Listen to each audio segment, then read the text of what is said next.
अस्सलाम वालेकुम। कैसे हैं आप सब? अच्छा, आज जो हमारा प्रोजेक्ट कंप्लीट हुआ है सुजुकी खैबर 89 का, तो आज मैं उसकी टोटल कॉस्ट का आपको शेयर करने लगा हूँ आपके साथ कि कितना उस पर कॉस्ट आई है। टाइम का आपको पता ही है, 4 माह से कुछ अबव ही हो गए हैं। आज उसी लिहाज से मैं वीडियो बना रहा था। अच्छा, वीडियो स्टार्ट करने से पहले मैं एक और बात कर लूँ कि काफ़ी दोस्त मुझसे बार बार पूछ रहे थे, प्रोजेक्ट के मिड में भी पूछ रहे थे और एंड में भी पूछते रहे। कल भी बहुत ज़्यादा दोस्तों ने पूछा। मैंने अब ये गाड़ी सेल कर देनी है क्योंकि ये प्रोजेक्ट मुकम्मल हो गया। मैंने बनाई तो अपने घर के लिए थी, लेकिन ये गाड़ी बड़ी है तो मैंने अपनी वाइफ के लिए बनाई थी ये गाड़ी, लेकिन वो उन्हें छोटी गाड़ी चाहिए, तो इसलिए अब मैंने ये गाड़ी सेल कर देनी है। डिमांड मैं आपको अभी तो मैं नहीं बता सकता, आपके साथ मैं टोटल कॉस्ट शेयर करता हूँ, उसके बाद आपको भी माइंड में आ जाएगा, आपका आइडिया भी हो जाएगा कि मेरी डिमांड क्या होगी।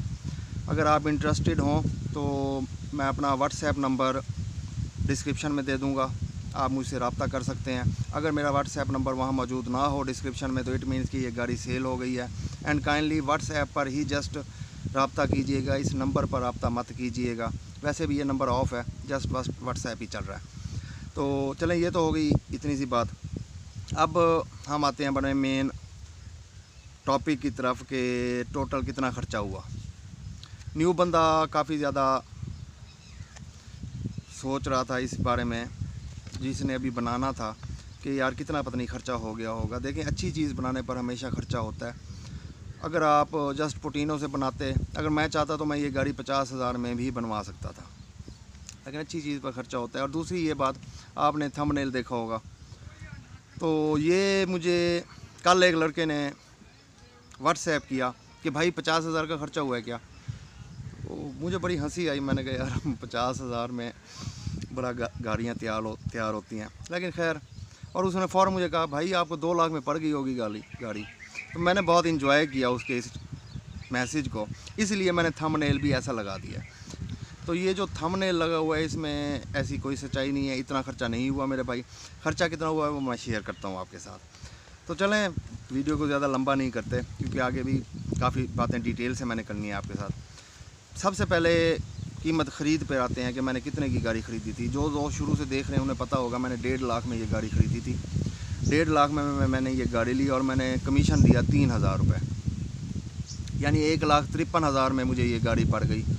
वहीं वर्कशॉप में ही गाड़ी आई, मैंने वहीं परचेज़ की और मैंने लेके वहीं खड़ी कर दी। हालांकि गाड़ी ये उस वक्त ऑन थी, चल रही थी। इंजन का थोड़ा सा मसला था, इसके ज़रा स्मोक दे रही थी और इसके अलावा थोड़ी सी आवाज़ें भी थी उसमें, लेकिन मैंने नहीं चलाई, मैंने खड़ी कर दी थी। ये 15-20 दिन वहीं खड़ी रही थी। तो 1,53,000 में मुझे ये गाड़ी मिली। अब डेंटर के पास, सबसे पहले डेंटर की तरफ आते हैं। मैं पहले मेन मज़दूरियाँ बता देता हूँ। ये जो 4-5 लोग होते हैं इनकी मज़दूरियाँ मैं बता देता हूँ। डेंटर के साथ मेरा फ़ाइनल हुआ 25,000 रुपये। डेंटर ने मुझसे मांगा था 30,000 रुपये, लेकिन मैंने 25,000 में फ़ाइनल किया, क्योंकि इस पर प्रोटीन बहुत ज़्यादा थी। गाड़ी नॉन एक्सीडेंटल थी। मैं चाह रहा था कि बगैर प्रोटीन के बने, क्योंकि प्रोटीन मुझे ज़ाती तौर पर वैसे भी नहीं पसंद और वैसे भी प्रोटीन वाली गाड़ी का फ़ायदा भी नहीं होता। तो 25,000 में उसने मुकम्मल मुझे छील के देनी थी। मज़ीद इसके अलावा कोई अगर उसकी रिपेयरिंग थी या कोई न्यू पैनल लगाना था वो भी इसने लगा के देना था। यानी 25,000 में टोटल डेंटर ने 25,000 मुझसे लिया।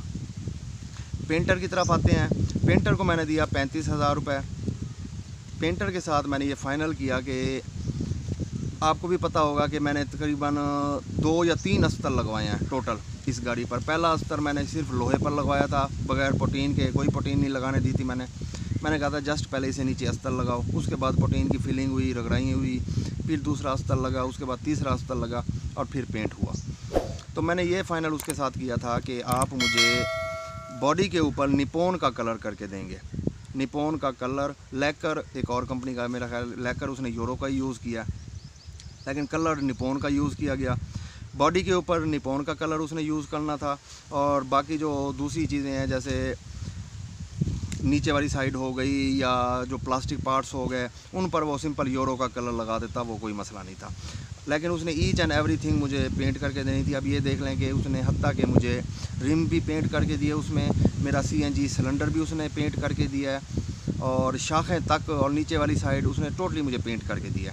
तो 35,000 रुपये मेरा उसके साथ फ़ाइनल हुआ। तो यानी आप ये देख लें ये 25,000 मैंने डेंटर को दिया, 35 इसे दिया, तो 60,000 रुपये इन दोनों का बन गया।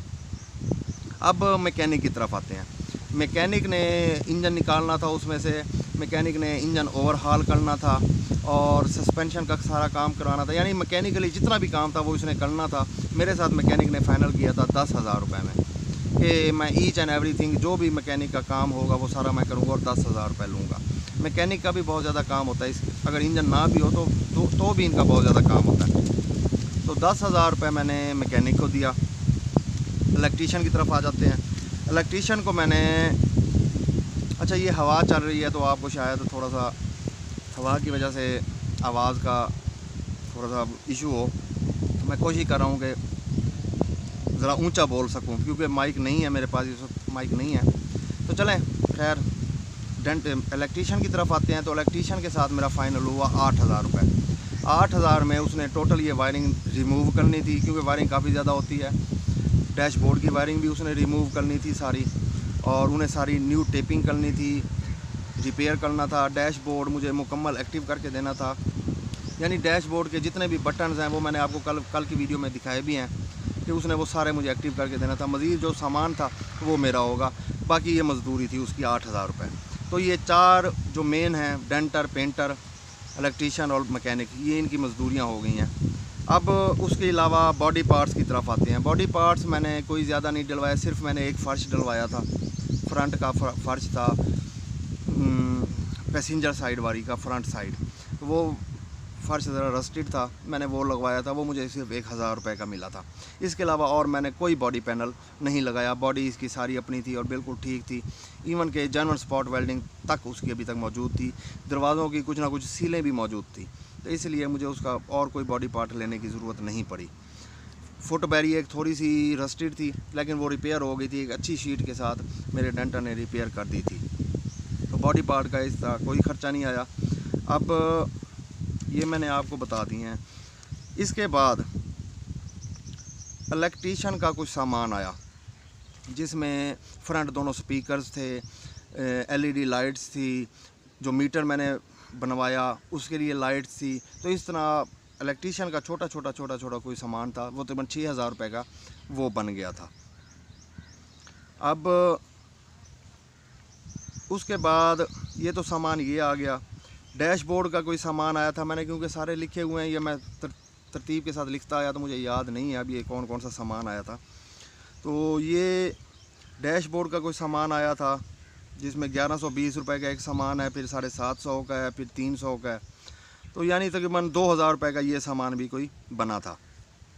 अब पोशिश वाले की तरफ, पोशिश वाले को मैंने कितने दिए देखें। पोशिश वाले ने मुझे 1 इंच की फोम लगा के दी छत पर, 1 इंच की फोम टोटल नीचे फर्श पर लगा के दी, और फ्रंट पे जो होती है डैशबोर्ड के नीचे वाली जगह वो भी फुल कवर की उसने। रैगज़ीन उसने तीनों साइडों पे उसने रैगज़ीन लगाई। दरवाज़ों के गत्ते मैंने बने हुए लिए थे, लेकिन उनके ऊपर वो जो प्लास्टिक सी शीट है उसने वो चढ़ा के दी मुझे। और इसके अलावा बस पोशिश वाले का यही काम था, या उसने जो पोशिश उसकी हुई है शीटों की वो हुई है। तो पोशिश वाले को मैंने दिए मुख्तलिफ़ औकात में दिए हैं, तो वो सारे मुख्तलिफ़ तरीके से लिखे हुए हैं। एक दफ़ा 2,000 दिया, फिर 2,000 दिया, फिर 3,000 दिया, उसके बाद 750 दिया। यानी ये तकरीबन 7,750 रुपये बनते हैं। हम 7,500 रुपये 7,500 हम ये बना लेते हैं। तो पोशिश वाले को मैंने ये दिए 7,500 रुपये। उसके बाद सेकंड हम आगे चलते हैं। जो मेन और ख़र्चा हुआ उसके बाद वो था इंजन का। इंजन ओवरहाल किया गया, मुकम्मल ओवरहाल किया गया, अच्छे पार्ट्स यूज़ किए मैंने।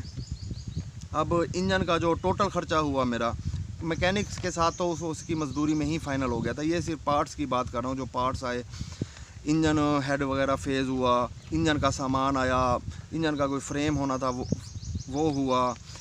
तो ये टोटल बना है 3,220 रुपये, यानी ये 30,220 रुपये, यानी तकरीबन 30,000 रुपये आप समझ सकते हैं।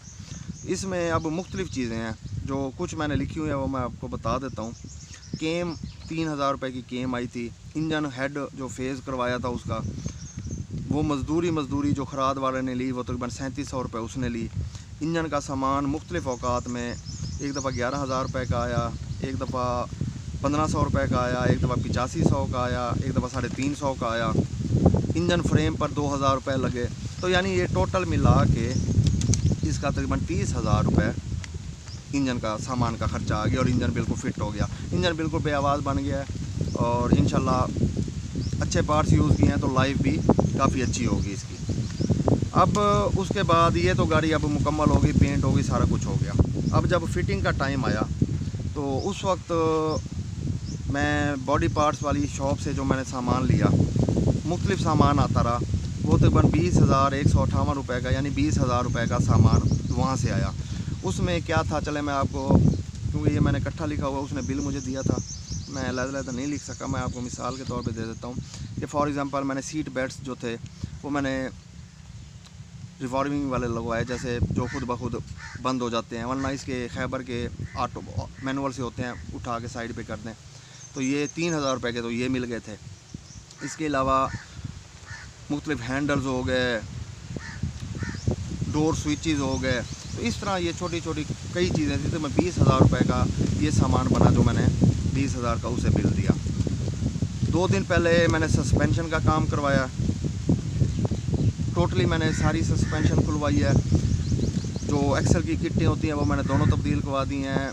स्टीयरिंग का काम हुआ है थोड़ा सा, और इसके अलावा जो सस्पेंशन की और जो अब मेरे माइंड में नहीं आ रहा, बाकी सारे भी हुए हैं। तो 9,000 रुपये उस पर लग गए थे।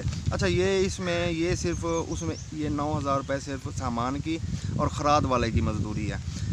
मैकेनिक को इसमें मैंने कोई नहीं दिया, क्योंकि मैकेनिक के साथ ऑलरेडी मेरा फाइनल हो चुका था कि 10,000 में उसने ये सारा करके देना है। तो 9,000 रुपये सस्पेंशन पे हुआ। डेकोरेशन का कोई थोड़ा सा सामान लिया मैंने, जिस तरह पर्दे हो गए और मोनो वगैरह हो गए, थोड़े से स्टिकर हो गए, कारपेट के डैशबोर्ड के ऊपर रखने के लिए कोई 1-2 चीज़ें हो गई। तो 4,000 रुपये का ये सामान बना था। तो ये हो गया टोटल ख़र्चा। अब इन सारों को मैंने जमा किया है, जब अब तक जो मेरा ख़र्चा हो चुका है वो हुआ है 3,14,390 रुपये। उसमें ये गाड़ी तैयार हुई है जो कल आपने वीडियो देखी है, 3,14,390 रुपये में। इस पर यूँ समझ लें कि एक 6,000 का और ख़र्चा हो जाएगा। एक उसकी अलाइनमेंट होनी है, अलाइनमेंट नहीं करवाई थी मैंने, और इसके अलावा बैक सीट की जो पर्दा होता है सनशेड वो अभी तक नहीं लगवाया मैंने। इसके अलावा जो दरवाज़ों के ऊपर एयर प्रेस लगती है, जिसे हमारी आम ज़बान में एन के बोलते हैं, वो लगवाना बाकी है। तो तकरीबन 3,20,000 में ये गाड़ी मेरी नज़र के अंदर फ़ाइनल हो जाएगी बग़ैर एसी के। 4 महीनों के अंदर मेरा ये ख़र्चा हुआ है टोटल 3,14,390 रुपये, या 3,20,000 रुपये भी आप समझ सकते हैं। अच्छा प्रोजेक्ट था, मुकम्मल हो गया। मैं थक भी गया हूँ, थक जाता है बंदा। ये प्रोजेक्ट कंप्लीट करना या गाड़ी रिस्टोर करना सुनने में या पहली दफ़ा में बहुत मज़ेदार लगता है कि इंसान कहता है यार ऐसे हो जाएगा, ऐसे हो जाएगा, मैं ऐसे कर लूँगा, लेकिन नहीं होता। अब ये देख लें कि मेरी ये तकरीबन 9वीं गाड़ी है। 8 गाड़ियाँ इससे पहले बना चुका हूँ, 9वीं गाड़ी है ये। तो मेरी भी बस हो गई थी, मैं भी थक गया था। तो चलें, खैर कंप्लीट हो गया, शुक्र अल्हम्दुलिल्लाह। गाड़ी बहुत प्यारी बन गई है। मैंने कल टेस्ट ड्राइव उसकी जब मैं गांव लेके आया और मैंने चलाई तो मैं मुतमईन हो गया। थोड़ा सा इंजन का और स्लो का मसला था, वो खैर मैं जब आज सुबह मैं जब गया हूँ वापस, मैंने वर्कशॉप मैकेनिक को दी है। मैंने कहा यार ये उसकी एक स्लो कुप्पी होती है कोई, वो इंशाल्लाह वो लगा देंगे हम, कल वो लग जाएगी, अलाइनमेंट वगैरह भी हो जाएगी। तो ओवरऑल गाड़ी चलाने में बहुत मज़ा आया। तो यही वीडियो थी आज की, डिटेल के साथ मैंने आपके साथ शेयर कर दिया है कि मेरा कितना ख़र्चा हुआ है और कितना टाइम लगा है। अब अगर आप बनवाना चाह रहे हैं तो आपके माइंड में भी लाजमी एक एस्टीमेट बन गया होगा। एक और बात, काफ़ी दोस्त मुझे कहते हैं जी हम फ़लाँ गाड़ी बनाना चाहते हैं, फ़लाँ गाड़ी बनाना चाहते हैं, फ़लाँ गाड़ी बनाना चाहते हैं। गाड़ी बनाना या रिस्टोर करना, मैं आपको सच बता रहा हूँ, एक तो हम दोस्त लोग जो होते हैं ना, सच सुनना पसंद नहीं करते। हम जब तक अपना तजर्बा ना करें उस वक्त तक हम कोई बात समझते नहीं हैं। लेकिन मैं आपको हकीकत ये बता रहा हूँ कि ये गाड़ी रिस्टोर करना या बनाना बहुत मज़ेदार काम लगता है, सुन के बहुत अच्छा लगता है, लेकिन मुश्किल काम है। तो अगर आपके पास हार्ड कैश है तो आप जेन्युइन गाड़ी लें, वो ज़्यादा बेहतर है। तो वीडियो कैसी लगी है कमेंट सेक्शन में लाजमी बताइएगा। अगर वीडियो अच्छी लगी हो तो लाइक सब्सक्राइब करना मत भूलिएगा। अपना ख्याल रखिएगा, दुआओं में याद रखिएगा। अल्लाह हाफिज़।